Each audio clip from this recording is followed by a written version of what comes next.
Esta historia me la contaba mucho mi abuela. Nos la contaba a todos en la familia. Y ocurrió en su pueblo, en un estado del centro del país, apenas pasando la mitad del siglo pasado. La familia Berlanga era una de las más acomodadas de la zona, los más ricos del pueblo.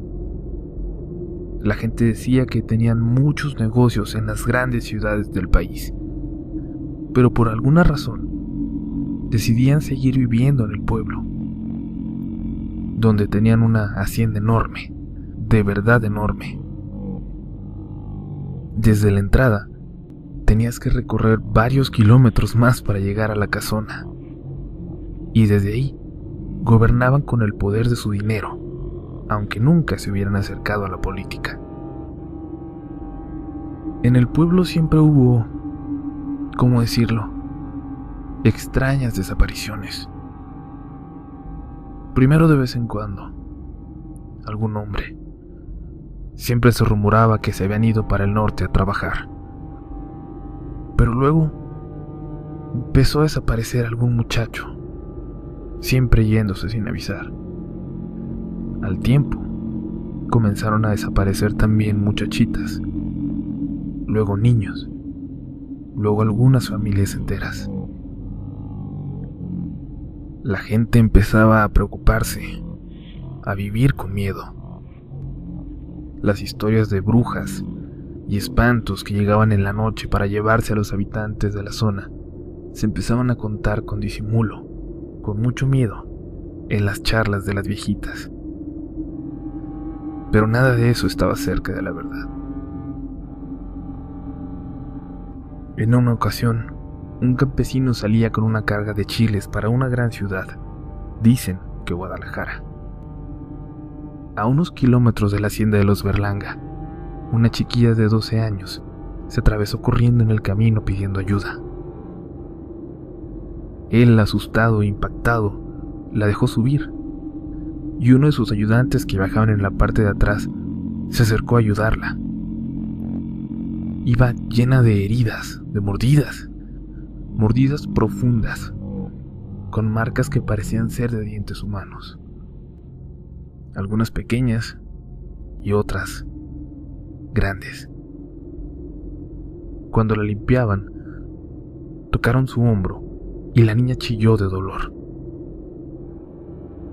Al descubrírselo, vieron horrorizados que le habían arrancado un gran pedazo de carne del hombro, un pedazo muy profundo. La marca era de una boca enorme, asquerosa, con los dientes chuecos. Aceleraron. La niña les repetía que huyeran, que no fueran al pueblo por ningún motivo, porque la policía no iba a ayudarles.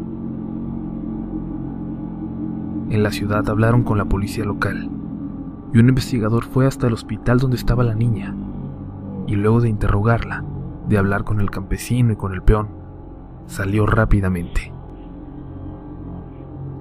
El joven ayudante le pidió permiso al campesino para salir un momento, asustado. Nunca regresó, ni al hospital, ni al pueblo por su familia. La gente dice que algo horrible le pasó. Lo cierto es que al día siguiente, el investigador volvió al hospital. El campesino no había querido dejar a la niña, y él habló con ellos. Esta vez el investigador iba acompañado de un hombre muy elegante, un empresario poderoso, casualmente, rival de negocios de los Berlanga. Les juraron que se haría justicia. A los Berlanga los protegía la policía del pueblo, incluso autoridades estatales. Pero el misterioso empresario era más poderoso. Se dice que habló con el mismísimo Miguel Alemán a unas semanas de que éste tomara posesión como presidente. Llegaron cientos de policías al pueblo de mi abuela. Entraron fuertemente armados a la hacienda de los Berlanga. Ahí opusieron resistencia. Los peones los trabajadores de la hacienda, todos defendieron ferozmente a la familia. Incluso las criadas atacaban a las autoridades al entrar. Aseguran que parecían animales salvajes y que no dejaban de luchar hasta recibir varios disparos. Lo que encontraron en el lugar los dejó horrorizados. Hicieron mucho eco los periódicos de la época. Cientos, literalmente cientos de cuerpos a medio comer. Ancianos, hombres, mujeres, niños en edad en la que apenas podían caminar, habían sido devorados. En algún momento, años atrás, la familia había decidido llevar su poder al límite. No conforme con aprovecharse de la gente del pueblo y ser ricos a su costa, habían empezado a fascinarse por probarlos, por devorarlos, por hacer rituales horrendos, monstruosos, en los que iban comiéndolos vivos poco a poco, mientras otro grupo de víctimas observaba llena de terror, esperando su turno. La chiquilla que logró escaparse había sido capturada junto a su hermana. Cuando era su turno de participar en el ritual, ambas pelearon con todas sus fuerzas para salvarse. La hermana mayor, de unos 14 años, atacó ferozmente a Miguelito, el más joven de los Berlanga, y le arrancó uno de sus ojos mientras éste mordía como una bestia a su hermana. En la confusión, entre los gritos de dolor del niño, ella logró escapar. El castigo para la otra fue la muerte más dolorosa y cruel a manos de Miguelito y el resto de los Berlanga. Cuando la policía llegó, la joven, aún agonizando, colgaba de las muñecas. La familia la había estado comiendo poco a poco por 2 días. La habían devorado desde sus pies hasta los muslos. La policía se llevó a los que sobrevivieron de la familia Berlanga. La gente del pueblo se encargó de linchar a 2 o 3 peones de la hacienda que habían sobrevivido a la balacera. Pero los Berlanga nunca llegaron a ser procesados, a ser juzgados por sus crímenes.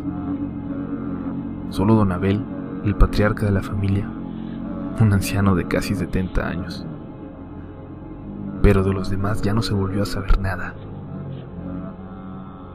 Aunque mi abuela cuenta que décadas después, en los 90, cuando volvió al pueblo, los niños aseguraban que entre las ruinas de la hacienda a veces se veía caminar a un hombre con un parche en el ojo.